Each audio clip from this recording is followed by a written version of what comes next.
Video like जरूर कर लीजिए और ऐसे वीडियो लगातार फ्री में पाने के लिए चैनल को तुरंत सब्सक्राइब कर लीजिए और बेल आइकन को जरूर टैप कर लीजिए ताकि आगे भी सारे वीडियो आपको मिलते रहे। यूट्यूब में फॉलो करते हैं तो प्लीज ये वाला फ्री टेलीग्राम चैनल जरूर ज्वाइन कर लीजिएगा। सारे नोटिफिकेशन सारे अपडेट यहीं पे आते हैं।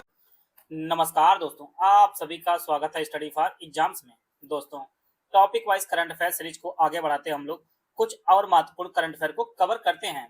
तो सबसे पहले हम लोग जो है भारत वन स्थिति रिपोर्ट 2023 को देखेंगे। यहाँ से प्रश्न आपकी परीक्षा में पूछा जा सकता है।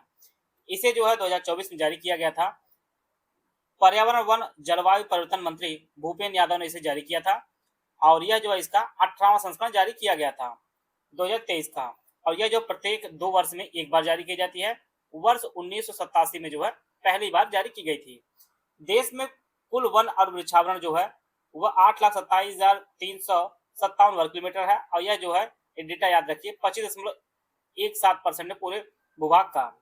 और कुल वनावरण का जो क्षेत्रफल है वह 7,15,343 वर्ग किलोमीटर जो 21.76% है भारत के भौगोलिक क्षेत्र का। और कुल वृक्षावरण का क्षेत्रफल जो है वह 1,12,014 वर्ग किलोमीटर है या 3.41% है। तो यह डेटा बेहद इंपॉर्टेंट है, इसको आप लोग नोट कर लीजिए। 25.17%। 2021 की तुलना में वन और वृक्ष आवरण में जो वृद्धि हुई वह 1445 वर्ग किलोमीटर वृद्धि हुई है। और 2021 की तुलना में वनावरण में जो वृद्धि हुई है 156 वर्ग किलोमीटर हुई है। और 2021 की तुलना में वृक्षावरण में वृद्धि हुई है यह 1289 वर्ग किलोमीटर की वृद्धि हुई है। अब हम लोग देखते हैं कि वन और वृक्ष आवरण में सर्वाधिक वृद्धि दर्ज वाले 3 राज्य कौन से हैं। ये आपका छत्तीसगढ़ जो 684 वर्ग किलोमीटर वृद्धि दर्ज किया है, उत्तर प्रदेश 559 वर्ग किलोमीटर और ओडिशा जो है 559 वर्ग किलोमीटर वृद्धि दर्ज की गई है इन राज्यों में। वन आवरण में सर्वाधिक वृद्धि वाले जो राज्य हैं इनमें आपका मिजोरम 242 वर्ग किलोमीटर है, गुजरात 180 वर्ग किलोमीटर और ओडिशा जो आपका 152 वर्ग किलोमीटर है। क्षेत्रफल में सर्वाधिक वन और वृक्ष आवरण वाले जो राज्य हैं इनमें सबसे पहला स्थान आपका आता है मध्य प्रदेश का 85,724 वर्ग किलोमीटर। अरुणाचल प्रदेश दूसरे स्थान पर 67,083 वर्ग किलोमीटर और तीसरे स्थान पर आपका जाता है महाराष्ट्र, तीसरे स्थान पर आता है। अगर सर्वाधिक वन आवरण वाले 3 राज्य की बात की जाए तो इसमें जो है मध्य प्रदेश आता है 77,073 वर्ग किलोमीटर, अरुणाचल प्रदेश 65,882 वर्ग किलोमीटर और फिर आपका छत्तीसगढ़ आ जाता है। अब प्रतिशत के हिसाब से देखा जाए तो वनावरण वाले जो राज्य हैं वह लक्षद्वीप है 51.33%, मिजोरम 85.34% और अंडमान निकोबार जो है 81.62% आता है। मैंग्रोव आवरण जो है ये पूरे देश में 4992 वर्ग किलोमीटर है और पूरे क्षेत्रफल का जो है 16.15% है। और सर्वाधिक जो मैंग्रोव है ये आपके पश्चिम बंगाल में पाया जाता है। देश के वनों में कुल कार्बन स्टॉक जो है ये आपका 7,285.5 मिलियन टन है और 2021 की तुलना में जो है 81.5 मिलियन टन की जो है वृद्धि दर्ज की गई है। इसी प्रकार से देश में बांसधारी क्षेत्र का जो विकास है यह 1,54,670 वर्ग किलोमीटर है और 2021 की तुलना में जो वृद्धि दर्ज की गई है वह 5,227 वर्ग किलोमीटर की वृद्धि दर्ज की गई है। परीक्षा में जो मेन डेटा है वो 25.127% है जो कुल वन और वृक्षावरण वाला है। और सर्वाधिक क्षेत्रफल वाले राज्य वन आवरण में कौन कौन से हैं उनको आप लोग देख लीजिए, मध्य प्रदेश वाला। और परसेंटेज में जो पूछता है भी आप लोग देख लीजिए, इसमें लक्षद्वीप है। तो ये सब परीक्षा की दृष्टि से इंपॉर्टेंट है।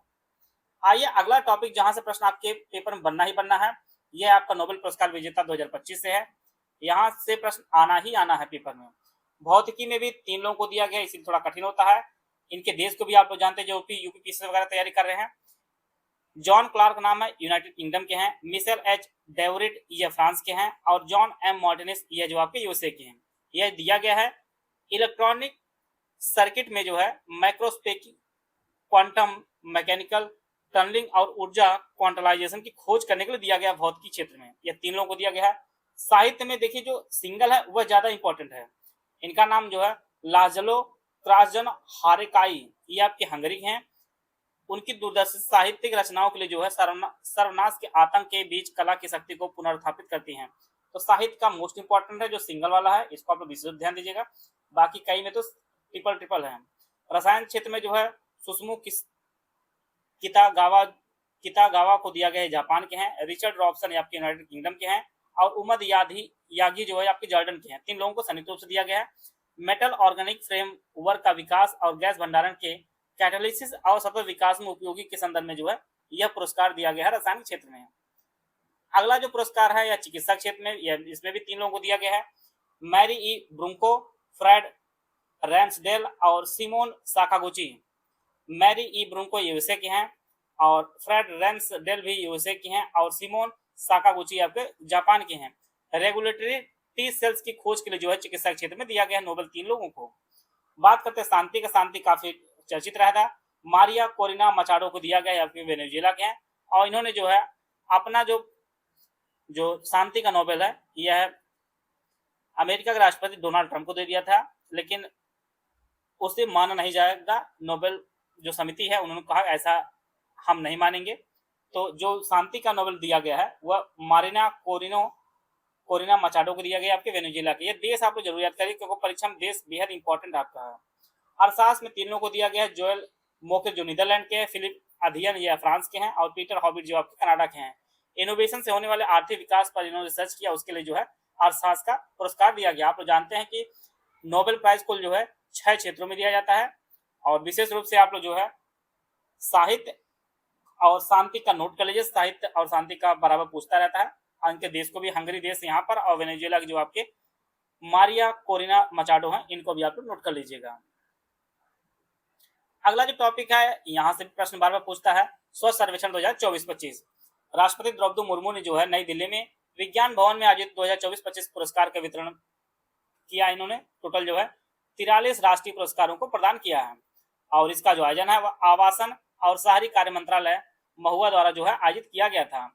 सुपर स्वच्छ लीग में लगातार उत्कृष्ट प्रदर्शन करने वाले शहरों में आपका इंदौर, सूरत और नई दिल्ली जो है शामिल किया गया है और इन्हें जो है प्रीमियम श्रेणी दिया गया। आप जानते हैं कि इंदौर लगातार कई सालों से जो है पहले स्थान पर जो है रह रहा है और भारत के जो नए स्वच्छ शहर चुने गए हैं इनमें आपका अहमदाबाद, भोपाल, लखनऊ को भी जो है शीर्ष स्वच्छ शहरों में जो है चुना गया है और ये शहर अब इंदौर जैसे पूर्व स्वच्छता चैंपियन की श्रेणी में जो है शामिल हो गए हैं। तो आप जानिए कि हर बार की तरह जो इंदौर जो है टॉप में रहा है।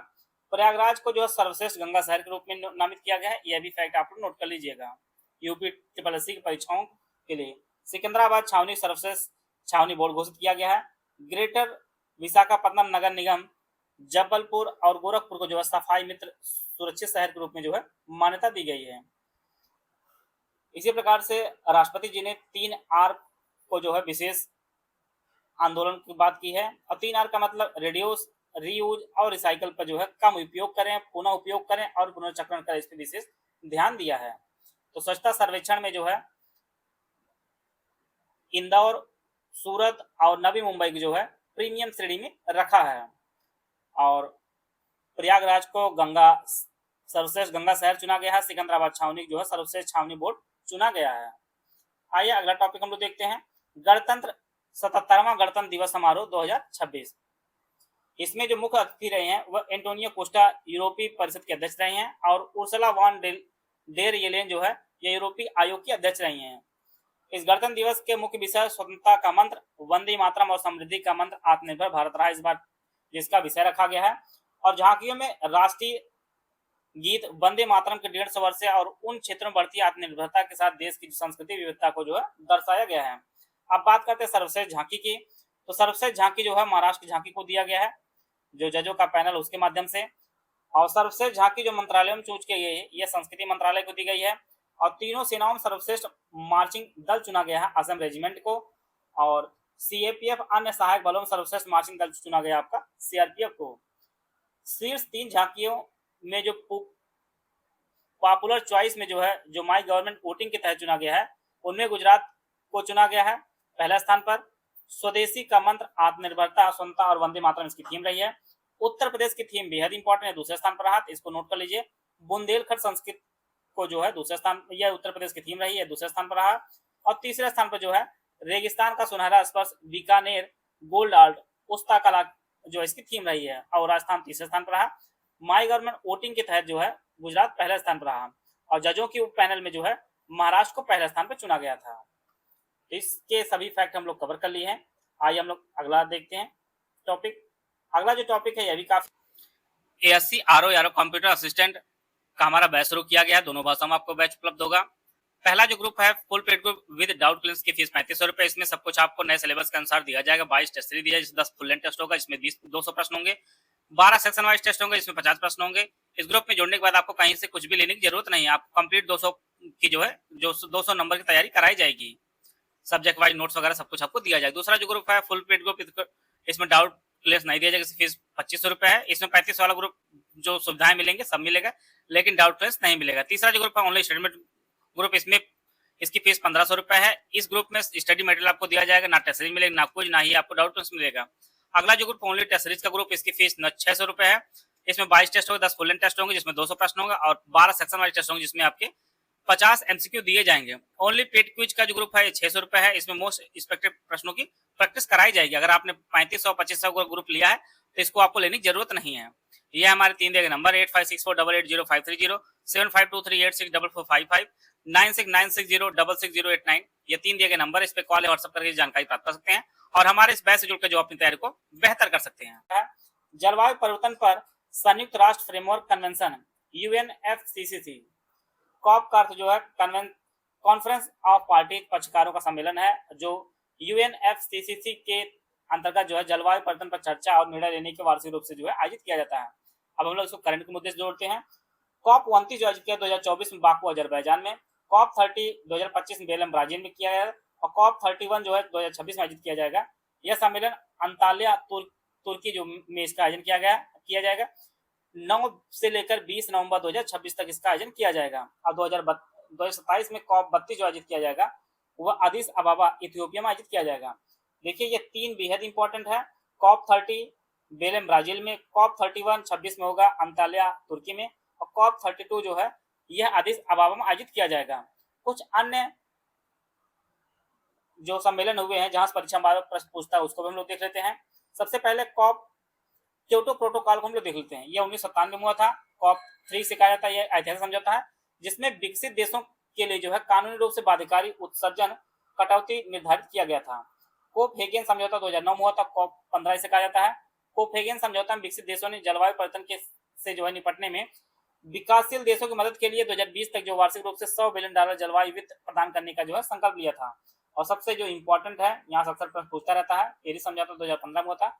इसे कॉप 21 कहा जाता है। राष्ट्रों ने वैश्विक तापमान वृद्धि में 2°C से नीचे जो है सीमित करने पर सहमति व्यक्त की थी, और जिसका लक्ष्य जो है इसे 1.5°C तक सीमित करना था। यहाँ प्रश्न पूछता है। अगला ग्लासगो जलवायु सम्मेलन 2021 कॉप 21 से कहा जाता है। राष्ट्रों ने कोयलों की चरणबद्ध उन्मूलन और जलवायु वित्त प्रतिबद्धता को जो है बढ़ाने पर ध्यान केंद्रित किया था। और लॉस एंड डैमेज कोर्स 2023 इसे कॉप 28 के तहत जो है जलवायु आपदाओं से प्रभावित देशों को समर्थन करने के लिए जो है एक कोर्स प्रारंभ किया गया था 2023 में। और पंचामृत भारत ने कॉप 26 जो ग्लासगो में आयोजित किया था अपनी 5 सूत्री प्रतिबद्धता प्रस्तुत की थी, जिसमें 2017 तक जो है नेट जीरो उत्सर्जन का लक्ष्य रखा गया। बेहद इंपॉर्टेंट डेटा है, परीक्षा इससे बेहद है। भारत नेट जीरो उत्सर्जन का लक्ष्य कब तक रखा है? 2070 तक। सीधे परीक्षा पूछता है, तो यह प्रश्न आप लोग नोट कर सकते हैं इस फैक्ट को। फिर आपका मिशन लाइफ है, life style for environment. Bharat द्वारा शुरू की गई एक पहल उद्देश्य जो है इसका व्यक्तिगत स्तर पर पर्यावरण के अनुकूल जीवन शैली को बढ़ावा देना, और इसे जो है कॉप 26 में प्रस्तुत किया गया था। और कॉप 1 जो आयोजित किया गया था वर्ष 1995 में बर्लिन में आयोजित किया गया था कॉप 1। और यहाँ पर आपको जरूर नोट कर लीजिएगा COP 30, COP 31, COP 32। Belem COP 30 था, और अंताल्या तुर्की कॉप 31, और अदिस अबाबा आपका कॉप 32 होगा 2027 में। तो यहाँ से प्रश्न आपकी परीक्षा में बनना ही बनना है। आइए कुछ टेक्नोलॉजी संबंधित करंट को देख लेते हैं। भारतीय तटरक्षक बल इंडियन कोस्ट गार्ड के 8 तीव्र गश्ती पोत FPV परियोजना, यह जो रक्षा मंत्रालय ने गोवा शिपयार्ड लिमिटेड के साथ जो है 28 मार्च 2022 को अनुबंध किया था। इसके तहत जो टोटल 8 तीव्र गति वाले जो है गश्ती पोत के निर्माण के लिए किया गया था। अभी तक वर्तमान में जो है 4 बन चुका है और 4 अभी बाकी है। इनके नाम आप लोग जान लीजिए। ICGS आदम में जो है वर्ष 2025 में 29 सितंबर को मिला था, जो कमीशन किया गया था। फिर अगला ICGS अक्षर है, यह 4 अक्टूबर 2025 कमीशन किया गया है। ICGS अमूल्य जो है यह 19 दिसंबर 2025 कमीशन किया गया है। और IGS अच्छा जो है 9 मई 2026 को कमीशन किया गया। परीक्षा में सीधे पूछेगा कि भारतीय तटरक्षक बल के जो है कितने तीव्र गति वाले गश्ती पोस्ट बनाने के लिए जो है गोवा शिपयार्ड लिमिटेड के साथ समझौता हुआ है? तो टोटल 8 है। अब इनके नाम भी आप जान लीजिए। अदम्य, अक्षर, अमूल्य, अक्षय, अटल, अचल, अप्रतिम, अजेय, यह जो इनके नाम है 4 बना के मिल गए हैं और 4 अभी जो है बाकी हैं। बचे हुए जो है अटल, अचल, अप्रतिम और अजेय जो है बाकी हैं। यह जो है 8 के नाम है। अदम्य, अक्षर, अमूल्य, अक्षय, अटल, अचल, अप्रतिम और अजेय, यह इनके नाम है। ऐसे जो है आप लोग नोट कर लीजिए कि जिनका भी लोअर पीसी वगैरह का पेपर है उनसे यहाँ से प्रश्न पूछा जा सकता है। एक और न्यूज है, सर्वोच्च न्यायालय में न्यायाधीशों की जो संख्या अब बढ़ा के जो है 37 कर दी गई है। 17 मई 2026 को राष्ट्रपति द्वारा जो है आदेश जारी किया गया है। इसके तहत जो है मुख्य न्यायाधीश के अतिरिक्त जो न्यायाधीशों की जो अधिकतम संख्या जो पहले 33 थी अब उसे बढ़ाकर जो है 37 कर दी गई है। तो अब सर्वोच्च न्यायालय में कुल न्यायाधीश जो हो जाएंगे मुख्य न्यायाधीश सहित 38 हो जाएंगे। इसमें एक मुख्य न्यायाधीश होंगे और 37 अन्य न्यायाधीश होंगे। टोटल जो संख्या हो जाएगी आपकी 38 टोटल संख्या हो जाएगी। आर्टिकल 24(1) में तहत जो है सर्वोच्च न्यायालय की स्थापना और न्यायाधीशों की संख्या का जो है प्रावधान किया गया है और संसद के पास जो है कानून बनाकर न्यायाधीशों की संख्या निर्धारित और परिवर्तित करने का जो है अधिकार होता है। 2008 में यह संख्या पहले 30 थी, 2019 में 33 हो गई और 2026 में यह संख्या जो है 37 हो गई है। तो इस प्रकार जो है अगर परीक्षा में पूछता है कि सर्वोच्च न्यायालय में मुख्य न्यायाधीश सहित कुल जजों की संख्या कितनी हो गई तो 38 होगी। अगर जज के बाद मुख्य जज को छोड़ दिया जाए तो टोटल जो है 37 होगी। तो परीक्षा में जिस प्रकार से प्रश्न पूछेगा आप उस प्रकार से उत्तर देंगे। और सर्वोच्च न्यायालय के बारे में हम लोग थोड़ा जान लेते हैं। इसकी स्थापना 26 जनवरी 1950 को हुआ था और यह जो है 28 जनवरी 1950 से जो है इसका उद्घाटन किया गया था। और संविधान में हमारे आर्टिकल 124 से 147 इसके बारे में बताया गया। इसका जो मुख्यालय आपका नई दिल्ली में स्थित है। बात करते हैं योग्यता की। अगर आप उच्च न्यायालय के जज बनना चाहते हैं तो उसके लिए योग्यता होनी चाहिए कम से कम 5 वर्ष आप जो है उच्च न्यायालय में आप न्यायाधीश रहे हों या किसी भी उच्च न्यायालय में जो कम से कम 10 वर्ष अधिवक्ता रहे हैं या आप राष्ट्रपति की निगाह में जो आप विशिष्ट जानकार हों, विधिवेत्ता हों। और सेवानिवृत्ति की बात की जाए तो आप जो है हाई कोर्ट के लिए 62 वर्ष है रिटायरमेंट की उम्र और सुप्रीम कोर्ट में जो है 65 वर्ष है। और सुप्रीम कोर्ट का कोई भी जज अगर त्यागपत्र देता है तो वह राष्ट्रपति को देता है और राष्ट्रपति को देता है। इसके अलावा जो है सर्वोच्च न्यायालय के न्यायाधीश के हटाने जो प्रक्रिया है वह संसद द्वारा महाभियोग लगा के इसे हटाया सकता है। और आप जानते हैं कि मौलिक अधिकारों का संरक्षक सुप्रीम कोर्ट कहा जाता है और यह जो है आर्टिकल 32 में इसके तहत जानकारी दी गई है। तो यहाँ से भी परीक्षा में प्रश्न पूछा जाता है। अगला जो टॉपिक आपका मिशन दृष्टि है। मिशन दृष्टि बेंगलुरु स्थित जो है भारतीय स्पेस टेक स्टार्टअप गैलेक्सी आई का जो है पहला पृथ्वी अवलोकन उपग्रह अर्थ ऑब्जर्वेशन सैटेलाइट है और यह लगभग 190 किलोग्राम वजनी जो उपग्रह है और यह भारत के निजी क्षेत्र द्वारा विकसित सबसे बड़ा पृथ्वी अवलोकन उपग्रह भी है। और इसका उद्देश्य पृथ्वी की उच्च गुणवत्ता वाली तस्वीरें जो है हर मौसम दिन रात में जो है उपलब्ध कराना इसका उद्देश्य है। इसे जो है 3 मई 2026 को प्रक्षेपित किया गया था फाल्कन 9 से और इसे जो है स्पेस एक्स एजेंसी ने इसे प्रक्षेपित किया था। कैलिफोर्निया अमेरिका से इसे प्रक्षेपित किया गया था और यह दुनिया का पहला एक ऐसा उपग्रह है जिसमें जो है इलेक्ट्रो ऑप्टिकल कैमरा लगा हुआ है, सिंथेटिक अपार्चर रडार SAR लगा हुआ है। दोनों तकनीकों को जो है एक ही प्लेटफॉर्म पर जोड़ा गया है और यही कारण है जिससे इसे जो है एप्स्टोसार सैटेलाइट जो है कहा जा रहा है। तो मिशन दृष्टि जो है इसका लक्ष्य जो उद्देश्य है यह जो है मौसम दिन रात में जो तस्वीरें उपलब्ध कराना। प्रक्षेपित किया गया था फाल्कन 9 यान से एजेंसी जो स्पेस एक्स है, इसे जो है कैलिफोर्निया अमेरिका से इसे प्रक्षेपित किया गया था। तो इस प्रकार जो है कुछ महत्वपूर्ण इंपॉर्टेंट करंट फैक्ट हम लोग उनको कवर कर लिए हैं। आशा है आप सभी को बहुत कुछ जानने को मिला होगा। मिलते हैं स्टूडेंट, तब तक जय हिंद जय भारत।